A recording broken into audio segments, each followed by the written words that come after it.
గుంటూరు జిల్లా తాడేపల్లిలోని అంబేద్కర్ విగ్రహం వద్ద రజక సంఘాలు ఆందోళన నిర్వహించారు.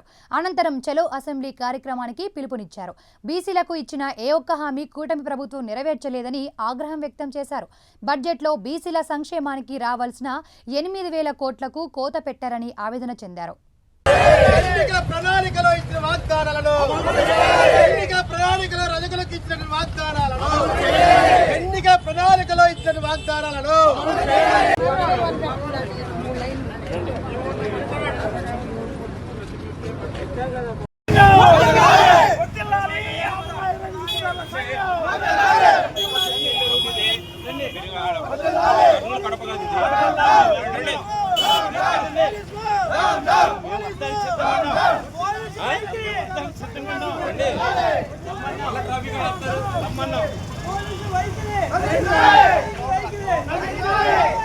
పోలీసు గురించి మాట్లాడండి మాత్రం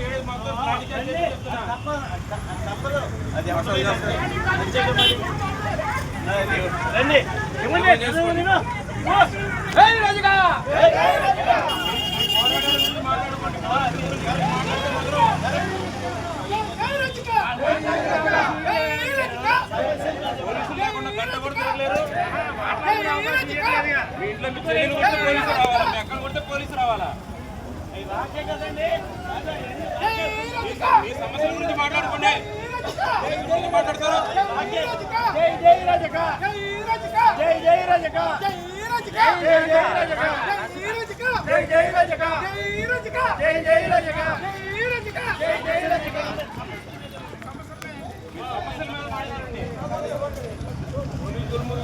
పోలీసు లేకుండా గంట కూడా తిరగలేదు. సమస్యలు ఇవ్వండి. తీసుకెళ్ళే పోలీస్ స్టేషన్ తీసుకెళ్ళాలి.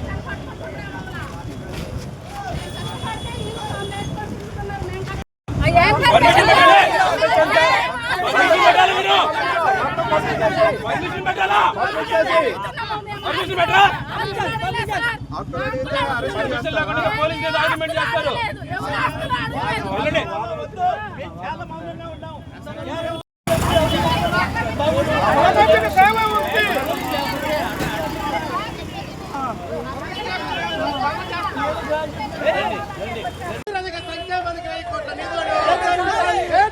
రజక సంక్షేమానికి 1000 కోట్ల నిధులను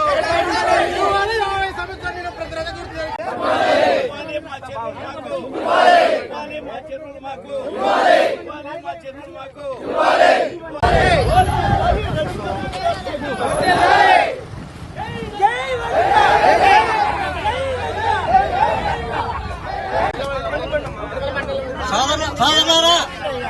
సోదరులారా సైనించుకుంటారా దయచేసి ప్రోగ్రామ్స్.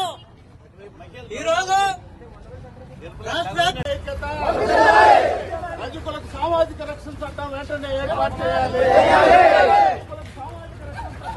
అమలు చేయాలి.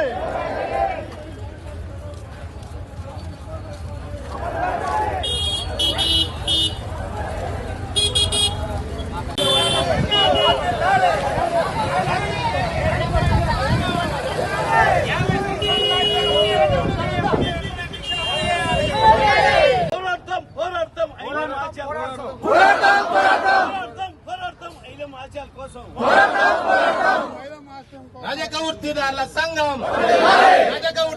సంఘం రాష్ట్ర బడ్జెట్ లో రైతులకి సంక్షేమం కొరకు 1000 కోట్ల నిధులను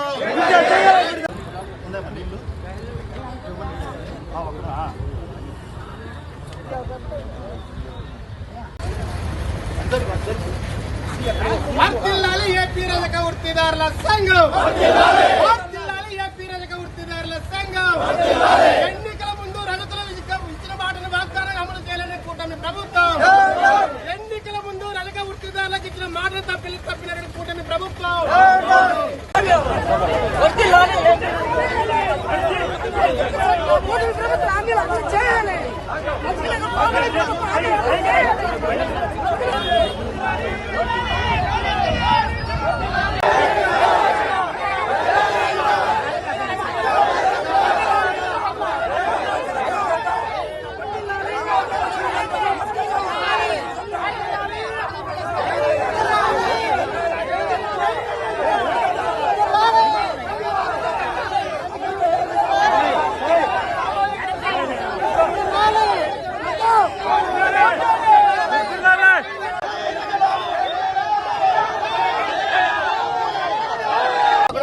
శాతం అక్కడ ఎట్లా మేము ఆల్రెడీ చెప్పొచ్చినాం.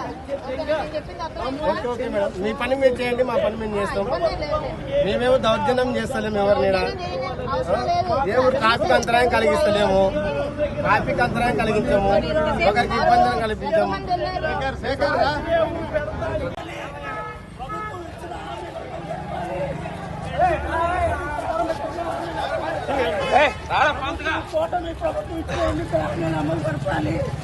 ప్రభుత్వం ఇచ్చిన ఎన్నికల హామీలు అమలు జరపాలి.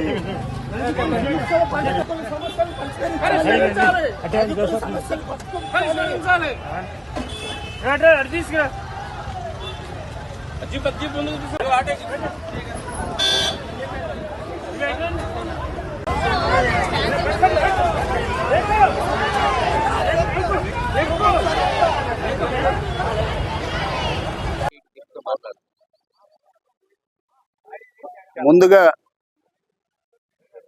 ఈ రజకుల సమస్యలు పరిష్కరించాలని చెప్పి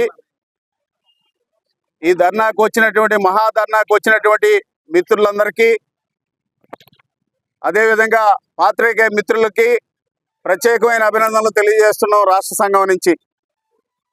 నా పేరు మన్నూరు భాస్కరయ్య, ఆంధ్రప్రదేశ్ రజక వృత్తిదారుల సంఘం రాష్ట్ర ప్రధాన కార్యదర్శి.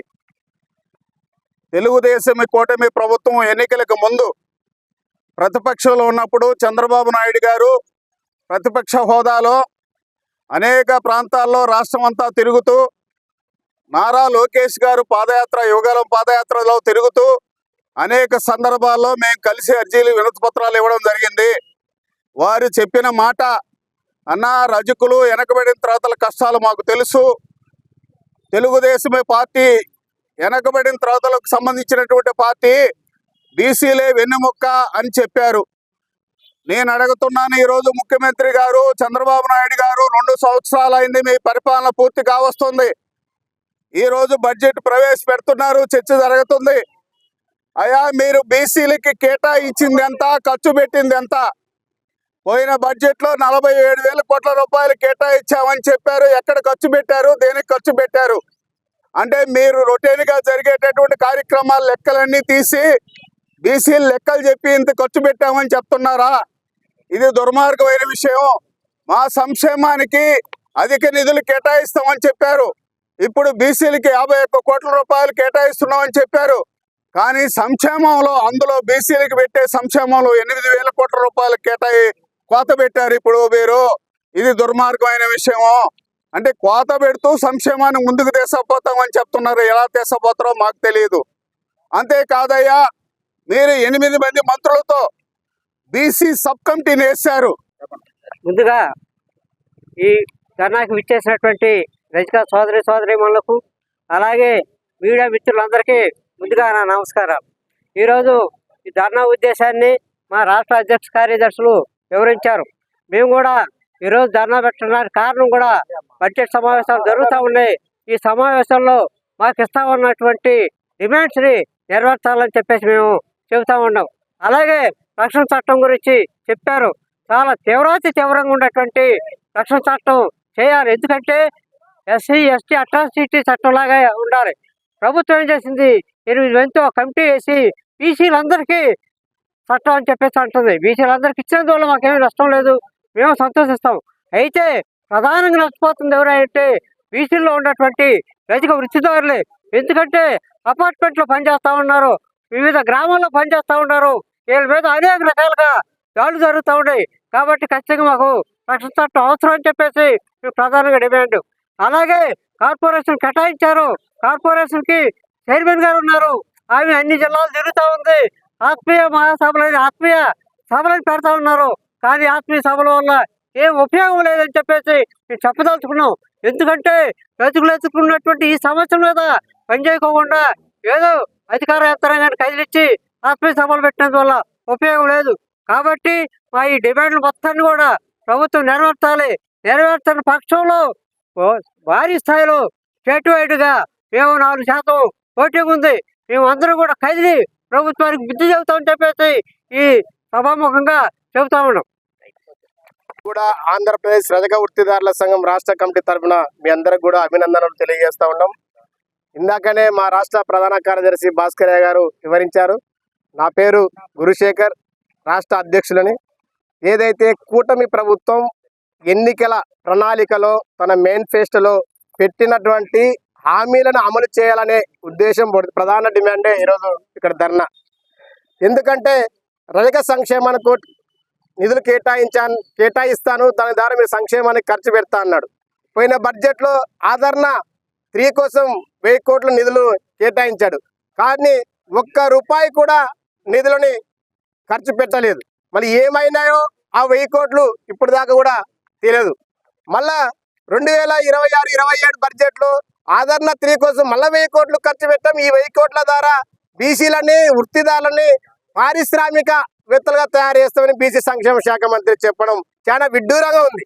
అంటే మీరు ఆదరణ 3 కోసం వాషింగ్ మిషన్లు, అత్యాధునిక పరికరాలు ఇస్తామని చెప్పారు. కానీ దాని ద్వారా పారిశ్రామికవేత్తలు చేస్తామని కాదు. ఎట్లా పారిశ్రామికవేత్తలు చేస్తారు? ఈ రాష్ట్రంలో 25 లక్షల మంది సుమారుగా రజక వృత్తిదారులు ఉన్నారు. కనీసం దామాష ప్రకారం బడ్జెట్లో నిధులు కేటాయించాలి కదా. కేటాయించలేదు, ఏమైనా ఖర్చు పెట్టారా? ఏమీ ఖర్చు పెట్టలేదు. కాబట్టి మేము ఒకటే డిమాండ్ కోరుతా ఉన్నాం. ఏదైతే నీవు ఎన్నికల ప్రణాళికలో ఇచ్చినటువంటి హామీలను అమలు చేయాలి. ఏదైతే తెలంగాణ రాష్ట్ర ప్రభుత్వం 250 యూనిట్ల ఉచిత విద్యుత్తును కేటగిరీ 1 కింద ఇంటి దగ్గరే వృత్తి చేసేటువంటి రజక వృత్తి అందరూ కూడా వర్తింపజేస్తా ఉంది. ఈ రాష్ట్రంలో కూడా వర్తింపజేయాలి. ఈరోజు అపార్ట్మెంట్ వాచ్మెన్ల పరిస్థితి చాలా ఘోరంగా ఉంటా ఉంది. ఎందుకంటే గ్రామీణ ప్రాంతాల్లో వృత్తి లేక, వృత్తి చెరువులు కబ్జాకు గురై, పనులు లేక పట్టణాలకి వలస వచ్చి అపార్ట్మెంట్ వాచ్మెన్లుగా బిక్కిబుక్కున జీవించే పరిస్థితి ఉంది. ఎందుకంటే ఆ అపార్ట్మెంట్లో 30-40 ఇండ్లుంటాయి, లేదు 60-70 ఇండ్లుంటాయి. చిన్న రూమ్ ఇస్తారు, అక్కడనే కార్ పార్కింగ్, అక్కడనే డ్రైవర్లకు బాత్రూము, అక్కడనే క్లీనింగ్. దానివల్ల అక్కడున్నటువంటి చదువుకున్నటువంటి రజక వృత్తిదారులు ఉన్నటువంటి అమ్మాయిల పైన ఆకతాయినటువంటి కొంతమంది పెత్తందారుల పిల్లలు వాళ్ళ పైన మానభంగాలు చేసిన ఘటనలు మన విజయవాడలో ఉన్నాయి, ఇక్కడనే గుంటూరులో ఉన్నాయి. ఒక మాజీ ఇప్పుడు టీడీపీ నాయకుడు విజయవాడలో అపార్ట్మెంట్లో లిఫ్ట్లో పోతున్నటువంటి ఒక మైనర్ బాలిక పైన ఆత్మహత్య చేయనీకపోతే అమ్మాయి దాన్ని భరించలేక పైన నుంచి సూసైడ్ చేసిన ఘటన మీకు తెలియదా? మళ్ళీ ఎందుకు ఈరోజు సామాజిక రక్షణ చట్టాన్ని ఏర్పాటు చేయడం లేదు? మా పైన దాడులు జరుగుతూ ఉన్నాయి, ఈరోజు బహిష్కరణలు జరుగుతూ ఉన్నాయి, కుల దూషణలు చేస్తూ ఉన్నారు. గ్రామీణ ప్రాంతాల్లో కొంతమంది ఉండడం వల్ల ఎదిరించలేనటువంటి పరిస్థితి లేదు. దానికి మా దగ్గర భూమి లేకపోవడం, ఆర్థికంగా నిలదొక్కుకోలేకపోవడం, విద్య సరిగ్గా లేకపోవడం. కాబట్టి విద్య ఉపాధి దీపించేటువంటి ప్రభుత్వాన్ని కాబట్టి మీరు ఎన్నికల ముందు ఇచ్చిన వాగ్దానాలు అమలు చేయాలని ఈరోజు మేము ప్రధానంగా మీడియా ద్వారా ప్రభుత్వాన్ని కోరుతా ఉన్నాం.